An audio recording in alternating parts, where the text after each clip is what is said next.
Okay guys, here we are, coming back to Scruffy Life, and we're going to look at the Vanguard, see how well it's doing this week. Is it good, bad, indifferent? But also maybe give you something to look at in the markets. You see, when you look at any investments, a lot of the time, timing is a factor. But how well can you time a market that's essentially in a constant movement, and you're trying to predict the exact point you're going to sell it if you're going to hold it for 3 or 4 years? To me, that's like a fly landing on a speeding bullet. It's very difficult.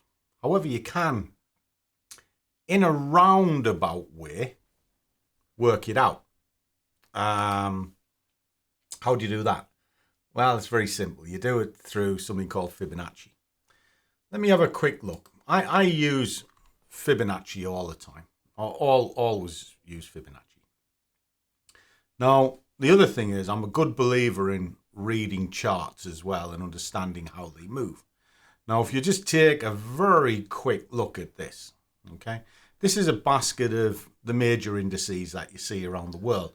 US 500, Wall Street, NASDAQ, FTSE 100, German, the Nikkei, and the Aussie 200. Now, if I was to say to you, and you're looking at these on a weekly candle basis, are they going up or down? Bar the Australian 200, they're all predominantly moving up. Now, which one's the most aggressive? Seems to be the American market. It has just gone catapulting to the top. Now, this is the one that I pay attention to because this drives this lot. So if this is continuing to rise, so will these eventually. It'll filter into it. Now, if we look at the marketplace itself on a weekly basis, there's loads of talk at the moment that the crash is coming. It's imminent. But when you look at this chart, maybe it's not as brutal as you think it's going to be there. And one of the things that I would say is this. Look at that move and then look how deep it came down. Didn't come back, but you could have said, well, that was a big crash. Well, not really. Few months of downward selling and then poof, up it goes. And from there onward. So from here, same thing, down it come. So where does Fibonacci come into this?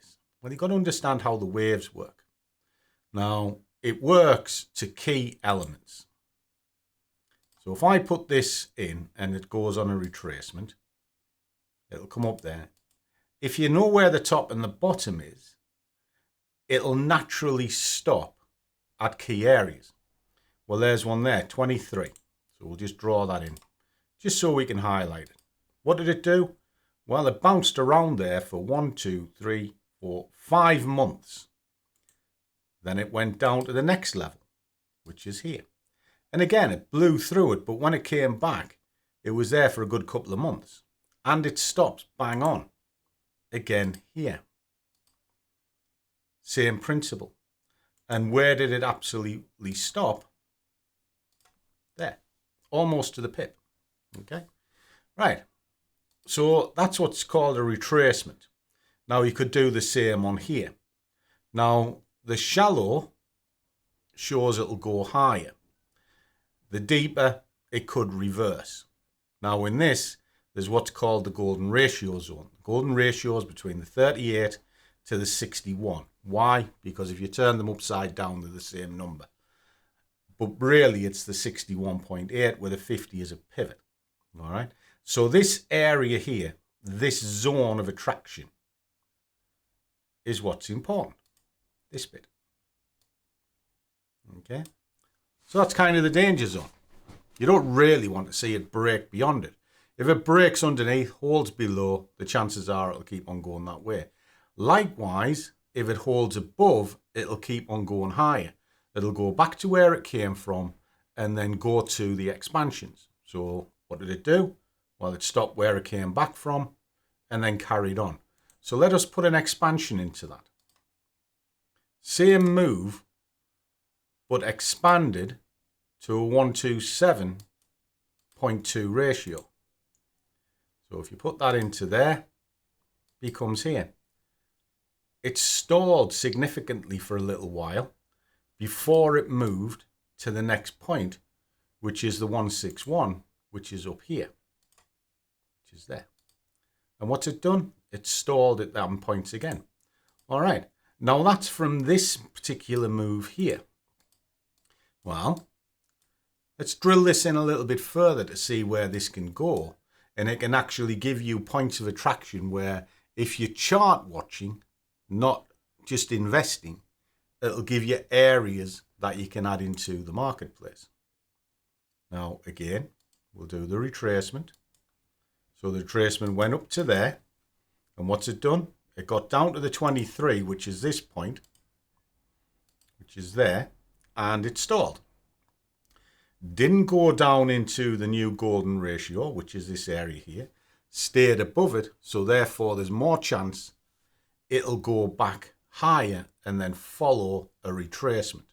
Well, went straight back, tried to come around this area, and then up. Okay, so what is the move? Well, let's have a little look, shall we?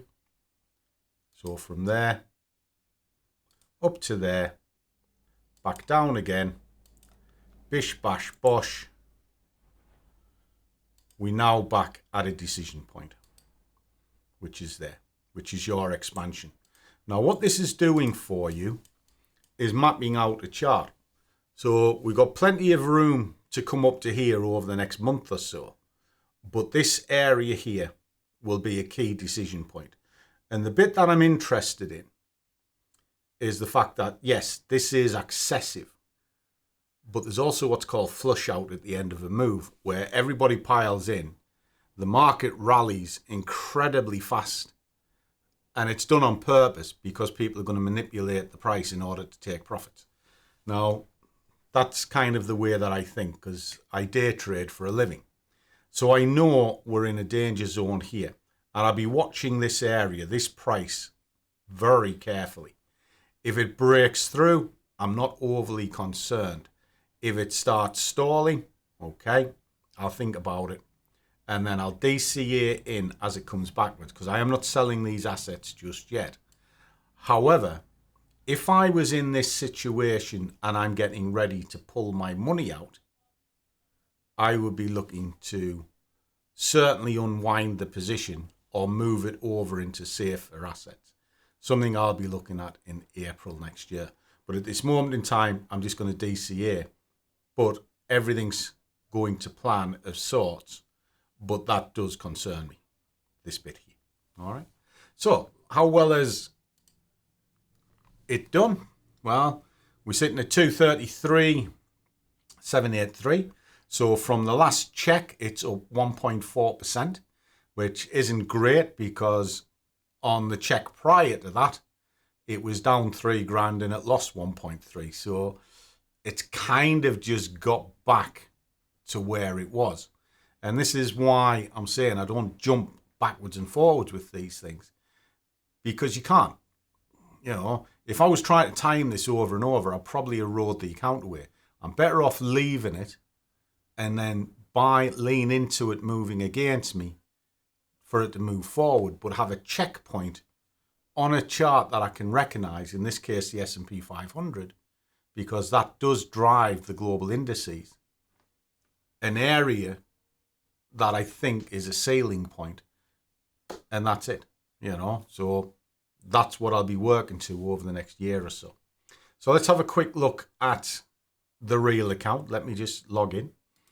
Okay, so we're logged in. So there we go. That's the portfolio that you've just seen on the spreadsheet, because I like to track it on a spreadsheet, because I just adjust it as I'm going. And then once a month I come here. Now here, as we can see, over the last rolling year, I've been able to contribute myself over £70,000 at 72,728, and those investments have returned 35k in the last 12 months. I think that's phenomenal. It hasn't been plain sailing. We've had some good months and we've had some stinking months. But I stick the course right the way through. And overall, it'll balance out. At the moment, it is running down for July. I'm not frightened because I'll actually lean into that. And it should increase. But as you can see, it is going up quite significantly. We're doing okay. Now, when it comes to transactions, you don't always have to put big amounts of money into it. I drip feed in surplus money I have all the time.